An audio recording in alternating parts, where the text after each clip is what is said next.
Welcome everybody to the PDR Sports Webcast. I am Kevin Morales alongside Travis Huslet.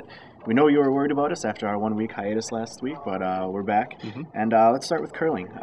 Going back to 2 weeks ago, the Portage girls curling team wins the state title.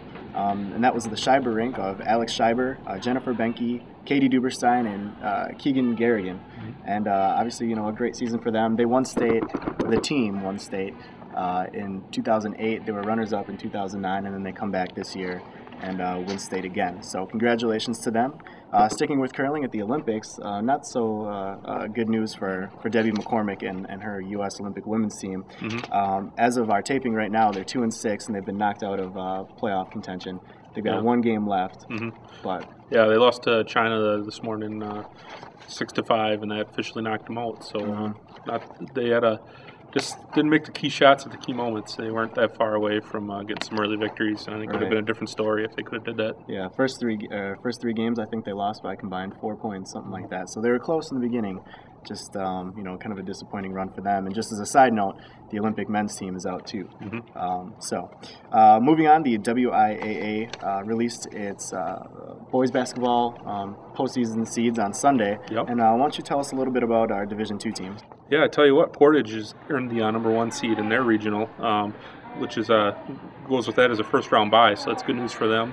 Possible second-round matchup for them would be Monona Grove or Madison Edgewood, and they already beat Madison Edgewood by 20 points earlier this year in a Badger Challenge game, so they got to like their chances there. Other local teams in Division II, Lodi is a 7 seed, and they will face number 2 seed Lake Mills in the same region as Portage. That's next Tuesday night. And also in Division II, Westfield is the 6th seed. They have to hit the road to Wittenberg-Burnhamwood next Tuesday, the number 3 seed. In Division III, let's start with Poynette, who earned a number 1 seed in their regional. They'll open against 8th seed Ethan Allen at home. We've also got Partyville earned a number 4 seed in their regional, while Montello was a number 7 seed in their regional as well. Yeah, and in Division IV, finally, we'll wrap it up here. Ryle, who is looks like they got a really good shot at winning a conference championship this week. Good news for them. They drew the 3rd seed in their regional, and they'll host Lake Country Lutheran next Tuesday night. And Cambria-Friesland is a 4 seed, and they'll also play at home. They get Hustisburg on Tuesday night, and they could face their rival Randolph in the second round, more than likely, if they can get by that first game. Let me ask you this: out of all these teams, who do you think has got the best shot at making a deep run in the tournament? I tell you what, I like Portage's chances. I mean, obviously being number 1 seed, it shows that they're one of the better teams in their sectional. And I tell you what, I think they can get through the regional and maybe all the way to the sectional final game where likely Monroe would be waiting. It's definitely one of the better teams in the state. So I see them very possibly making a deep run if they play the way they're capable of, definitely. But they've had a few stinkers this year too where they kind of got lit up, and if they play like that, they could be done in their first game. So who knows? Like last year. I probably think Portage is too, but just for the sake of variety, I'm going to go with Poynette.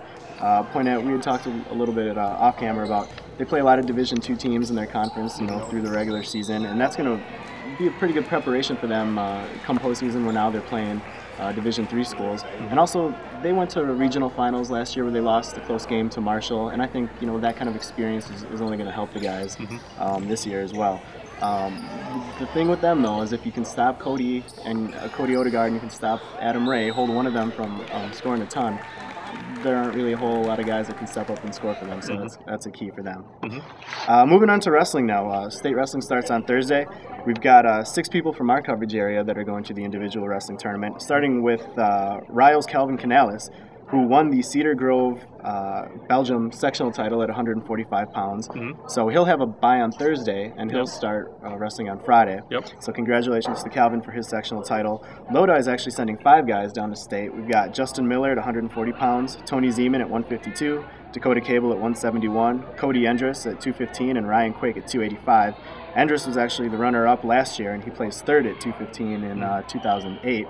And then Zeman qualified in 08, didn't qualify last year, and then he's returning this year, his senior year as well. So congratulations to all those guys. And that kind of leads right into our PDR Athlete of the Week. We're going to select the whole Lodi wrestling team. They've earned 9 straight trips now to Team State, and doing it again this year. They won it in 2008. Didn't do it last year, but I was just there interviewing some of the guys for kind of an advance that we're doing on that, and they're really pumped about it. The team, for all those Lodi wrestlers, they're very team oriented, and wrestling is an individual sport, but they're really gunning for that team title. So they are our PDR Athlete of the Week.